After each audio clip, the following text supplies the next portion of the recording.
E a outra pergunta, você usou o exemplo a Dona Maria com 75 anos. Qual que é a dica para alguém nessa idade começar a investir? Legal que a gente tem a perspectiva de repente chegar aos 90, mas é diferente do investimento que eu faria, porque eu tenho 40, 50, né? Concordo. Que para essa idade é interessante hoje? Legal, Edu. São E vários. para alguém que precisa da manutenção da renda. Isso. São vários elementos. São muitos elementos, tá? Mas aqui eu vou partir do pressuposto que essa pessoa aqui é um pouco mais idosa, né? Quais são as dores mais comuns? Primeiro, a manutenção do custo de vida. Bom, a gente está vivendo mais, mas a gente gasta mais com remédio. A gente vive mais, mas a gente tem um suporte para uma geração que está vendo que não está saindo de casa tão cedo, que é um suporte maior, né? Então, talvez aqui a manutenção do custo de vida seja o mais relevante. E a Dona Maria, talvez, com 75 anos, ela já acumulou tudo que deveria. Não trabalha mais, não tem mais entrada de renda. Aqui são dois tópicos elementares, três tópicos, na verdade. O primeiro tópico é, vamos trabalhar um asset allocation, uma alocação de ativos dentro da mesma classe, renda fixa, mas olhando as perspectivas, por quê? Que nem agora. Eu comentei que a gente olha uma potencial queda de inflação e queda de juros. O pré-fixado fica mais legal. Talvez dentro daquela mesma classe, tudo dela é renda fixa. Tudo bem. Mas eu vou fazer um trabalho ali menor, né? Mas, poxa, sai de um pré pro pós, sai de um pós por inflação, que é um trabalho um pouco mais tático, que vai ajudar ela a ter um pouco mais de dinheiro dentro da mesma classe. Esse é o primeiro tópico. Segundo tópico importante, dentro também, olha que importante, dentro da renda fixa dela, eu vou trabalhar ativos que são ativos com características de pagamento de rendimento. Então, olha, talvez eu vou trazer aqui um título público atrelado da inflação, que a cada 6 meses ele paga uma antecipação de juros semestrais. Ou então vou trazer aqui uma debenture, que paga a cada 3, 6 meses também uma antecipação, e aí eu vou criar um fluxo. Um fluxo para ela, né? Que aí eu estou ajudando ela naquela renda complementar, o dinheiro continua investido, continua acumulando e ela fica recebendo só antecipação. Então aqui são dois fatores importantes. E o terceiro fator, que é o fator que... Esse fator, poucos clientes na minha trajetória profissional eu identifiquei com isso bem estruturado, e aqueles que estavam bem estruturado vêm de uma dor muito grande, que é a certeza da vida e a morte. Para a certeza da morte, temos que pensar no plano de sucessão. Ah, mas você... tem que pensar. Por quê? A sucessão ela é dolorida, muito mais para quem fica do que para quem vai. Porque para quem fica, tem custo tributário. Se o inventário não estiver redondo, vai demorar. Eu tenho um bisavô meu lá em Alagoas, que tínhamos um sítio lá e não tem documentação, porque, poxa, é de outra época, né? E aí, enfim, como que você divide aquilo? Você não consegue vender. Então, não há, na maioria das pessoas, um plano sucessório tributário. E aí, dado que a certeza da vida é a morte, aqui há algumas pílulas que são essenciais. Primeiro, comece antes. Segundo, por mais que a sua família, para você que está escutando, sua família tenha algo muito estruturado, faça o dimensionamento da questão sucessória. Porque ao longo dos anos, a gente tem uma mudança patrimonial muito grande, tá? A casa continua o mesmo, mas a casa tem uma valorização. A gente troca de carro, e aí isso tudo a gente não coloca na balança. Então, é importante. Por que é importante? Ninguém gosta de pagar, e aí aqui a minha máxima é até um pouco, talvez seja uma soberba, eu espero que não, tá? Mas ninguém, em tese, gosta de pagar imposto. O planejamento sucessório fará com que você tenha uma transferência rápida, praticamente indolor, e pagando dentro da regra, menos imposto.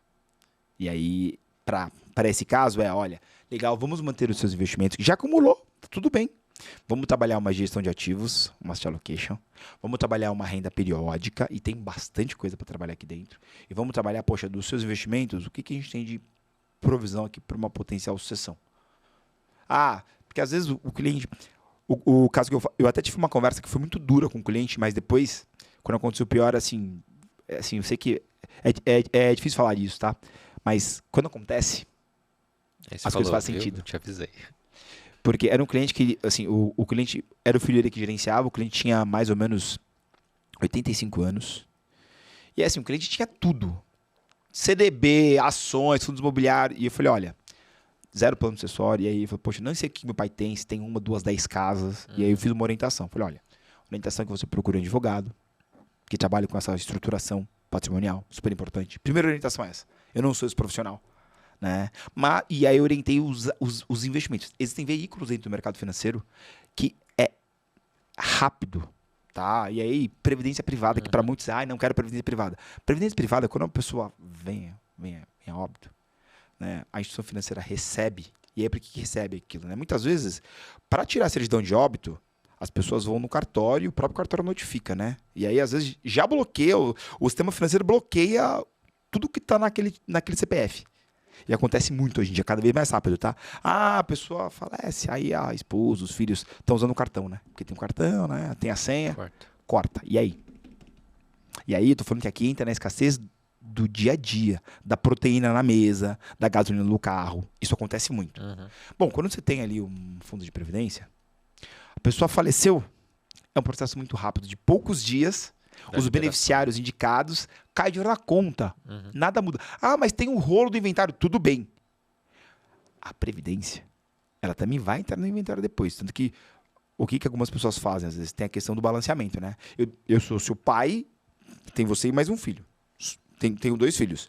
Aí eu gosto mais de você do que do meu outro filho. Aí eu deixo 95% da previdência para você. O meu outro filho tem direito a metade, em tese.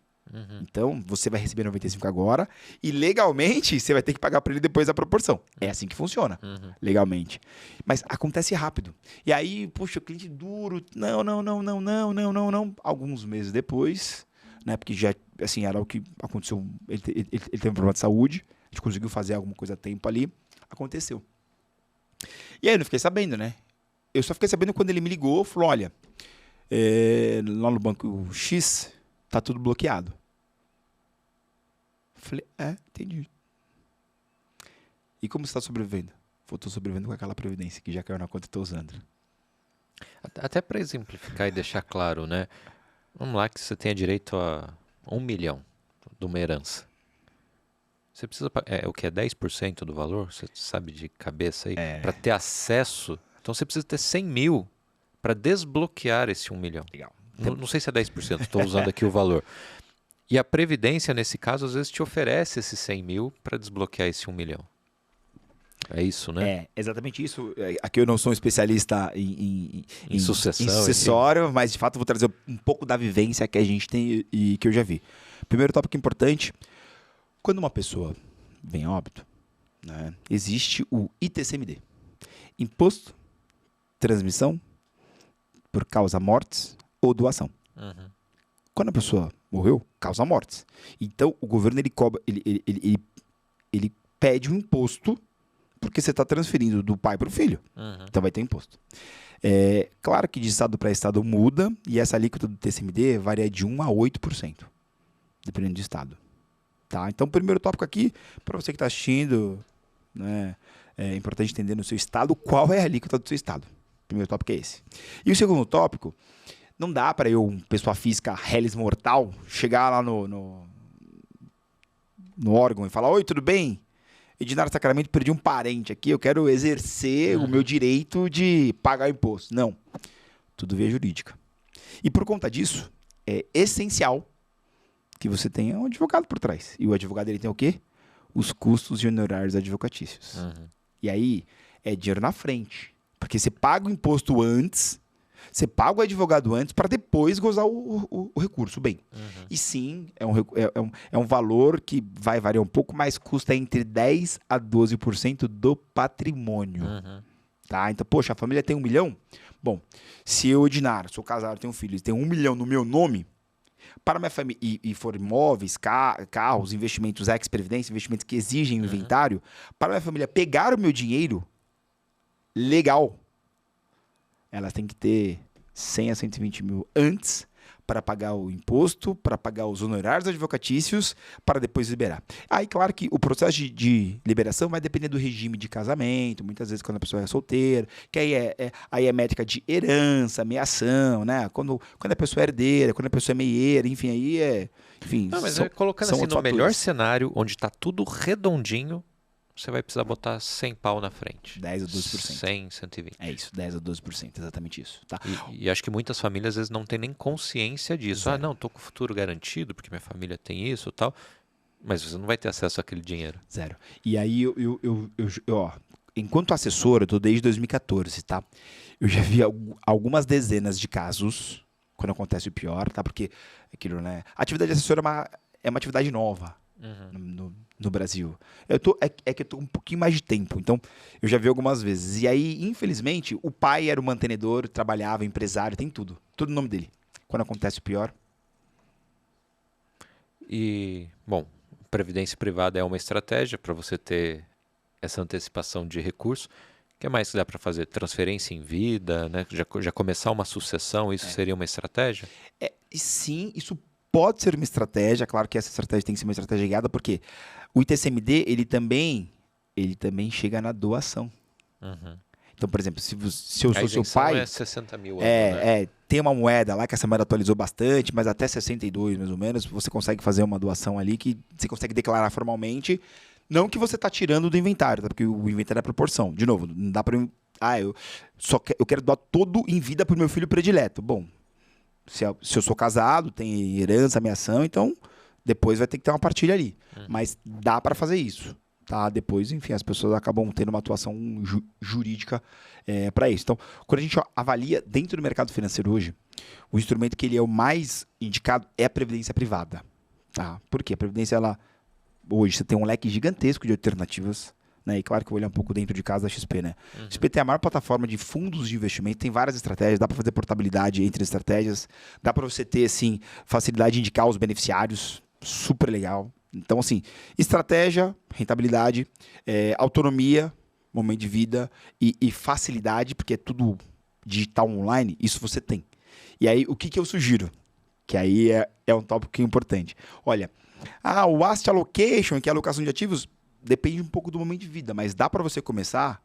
Eu tenho um casal de amigos que eles têm 30 e poucos anos, vai nascer o primeiro filho, e eles já têm uma estratégia de sucessão deles. E aí a estratégia de sucessão deles é o seguinte: independente de se é um ou outro, 20% do patrimônio deles está em previdência. Porque ele sabe que se acontecer alguma coisa agora, bom, 10, 12% para desenrolar, porque tem apartamento, tem carro, e tem ali 8, 10%. Que é a manutenção, né? Que são aqueles meses até sair. Porque tem isso também, tá? Às vezes, vou trazer aqui um outro caso. Poxa, caso que acontece. O pai faleceu, tinha tudo redondinho, tudo mais. Só que quando faleceu, apareceu uma segunda família. As pessoas não sabiam. Muda a configuração, muda o jogo. Tem mais herdeiro, mais meieiro. É outro jogo. E aí não é porque você tá vendo só um lado. Tem que ver o todo.